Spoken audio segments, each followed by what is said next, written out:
अरे तुम औरतें अपने आप को समझती क्या हो?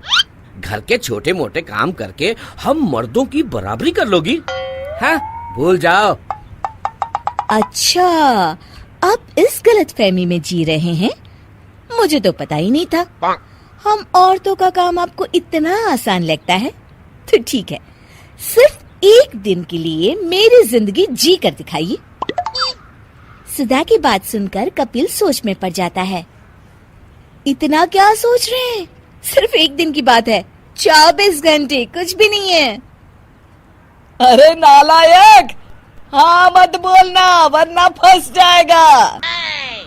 अरे माँ, इतनी कौन सी बड़ी बात है जो आप इस तरह की बातें कर रही हो? और सुधा, तुम तो नायक फिल्म के अमरीश पुरी की तरह मुझे चुनौती दे रही हो। ठीक है, मैं एक दिन के लिए तुम्हारी जिंदगी जी के देखूंगा। अरे ये क्या कर दिया? ठीक है, कल आप मेरी जगह घर संभालेंगे। सुबह ठीक 5 बजे सुधा कपिल को नींद से जगा देती है। अरे क्या हुआ भाग्यवान, इतनी रात को मेरी नींद क्यों खराब कर रही हो? भूल गए आज आपको घर संभालना है। 5 बज गए, चलिए चलिए उठिए उठिए। कपिल मन मार के उठता है और किचन में चला जाता है। कपिल किसी तरह नाश्ता बनाता है। अरे मर गया रे, नाश्ता बनाने में ही मेरी हालत खराब हो गई। अभी तो बहुत काम पड़े हैं।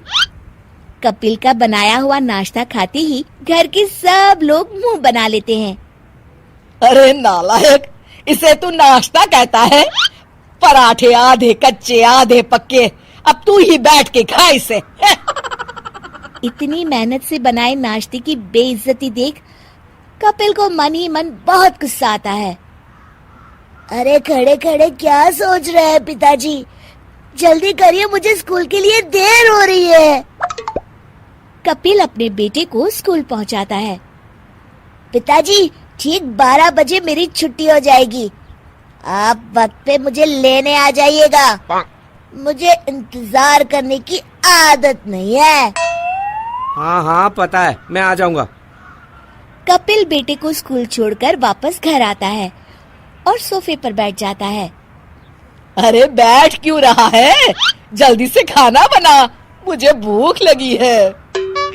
अरे माँ। लेकिन अगले ही पल कपिल की जुबान पर ताला लग जाता है। कपिल रसोई घर में जाकर जैसे तैसे खाना बना लेता है। कपिल की माँ खाना देखकर मुंह बना लेती है। मुंह क्या बना रही हो माँ? खाना है, खाओ। अरे नालायक, इसे खाना कह के खाने की बेइज्जती मत कर। तू तो बड़ी बड़ी डींगे हाँक रहा था, अब आई अकल ठिकाने। कुछ समय बाद कपिल की नजर दीवार पर टंगी घड़ी पर पड़ती है। अरे ये क्या 12 बजने वाले हैं? मोंटी को लेने स्कूल जाना पड़ेगा। अरे कहाँ भागा जा रहा है? मुझे दाल तो देते जा। अरे खुद ले लो माँ, अभी टाइम नहीं है। स्कूल पहुंचकर, क्या पिताजी बड़ी देर कर दी, मैं कब से यहाँ खड़ा हूँ। हाँ हाँ पता है, चल चुपचाप बैठ गाड़ी में। घर संभालते संभालते शाम तक कपिल के होश ठिकाने आ जाते हैं। शाम को बाजार से सब्जी वगैरह लेने में कपिल को उसकी नानी याद आ जाती है। अरे क्या साहब, इतनी देर से खड़े मेरी सब्जियों को घूर रहे हैं। आपको कुछ लेना है तो लो, वरना बेकार दुकान के सामने भीड़ मत लगाओ। अरे आप इतनी बदतमीजी से कैसे बात कर सकते हो? देखते ही देखते कपिल की सब्जी वाले से लड़ाई हो जाती है। फिर कपिल मुंह लटकाए घर लौटता है। अरे इतनी देर कहाँ थे कपिल? पिताजी, सब्जी में क्या लाए हैं? मुझे पनीर की सब्जी खाना है, पनीर की। अरे अब पनीर कहाँ से लाऊं? जो घर में है वो चुपचाप खा लो, बेकार की जिद मत किया करो। नहीं नहीं नहीं, मैं कुछ नहीं जानता, मैं सिर्फ पनीर खाऊंगा, पनीर। कपिल मोंटी की जिद के आगे मजबूर होकर दोबारा बाजार जाके पनीर खरीद लाता है। आखिरकार रात के 10 बज जाते हैं और सुधा घर पर आ जाती है। सुधा को देख मानो कपिल के कंधे से कोई बोझ उतर गया हो। अरे सुधा, अच्छा हुआ तुम आ गई। आज मुझे पता चल गया कि घर की औरत की जगह कोई नहीं ले सकता। मैं एक दिन घर नहीं संभाल पाया और तुम इतने सालों से बिना किसी शिकायत के घर संभाल रही हो। मुझे माफ कर दो सुधा। ये आप क्या कह रहे हैं जी?